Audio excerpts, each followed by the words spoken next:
మా ప్రతి ఒక్క వీడియోలో హెల్ప్ ఫర్ పునర్విక అని కామెంట్ చేస్తున్నారు. అసలు ఈ పునర్విక ఎవరు? పునర్విక ఒక 9 నెలల పాప. ఈ పాపకు ప్రపంచంలోనే అత్యంత ప్రమాదకరమైన డిసీజ్ అయితే వచ్చిందనమాట. ఆ డిసీజ్ తగ్గడానికి ఒక ఇంజెక్షన్ 16 కోట్లు అనమాట. ఆ 16 కోట్లు ఇప్పుడు మనం హెల్ప్ చేయాలి. ఏంది బ్రో ఏం మాట్లాడుతున్నావు? 20 లక్షల 30 లక్షల అట్లీస్ట్ కోటైనా కాదు 16 కోట్లు మనం చేయగలుగుతామా అనే డౌట్ మీకుంటుంది. ఎందుకు చేయలేము? ఒక్కరోజు సినిమా కలెక్షన్ మనం 100 కోట్లు వేస్తున్నాము. అలాంటప్పుడు అట్లీస్ట్ ఈ 16 కోట్లు వేయలేమా? చేయగలుగుతాం. నువ్వు అనుకుంటే చేయగలుగుతావు. నాకు తోచినంత సహాయం అయితే నేను చేస్తున్నాను. ఇక్కడ స్క్రీన్ మీద క్యూఆర్ పెడుతున్నాను, స్కాన్ చేసి మీకు తోచినంత సహాయం అయితే చేయండి. అభం శుభం తెలియని ఈ పునర్వికకి మనం పునర్జన్మనిద్దాం. నువ్వు తలుసుకుంటే అవుతుంది, నేను తలుసుకుంటే అవుతుంది.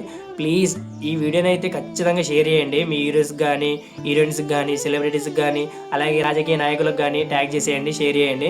ఎందుకంటే ఈ వీడియో వాళ్ళ గంటలో పడ్డది అనుకో, వాళ్ళు కూడా ఆ పాపకు హెల్ప్ చేసే ఛాన్సెస్ అయితే ఉంటాయి అన్నమాట. ప్లీజ్ వీలైనంత త్వరగా ఈ వీడియోస్ని షేర్ చేయండి. మీకు తోచినంత సహాయం అయితే చేయండి. ఒకవేళ మీరు సహాయం చేయలేని స్థితిలో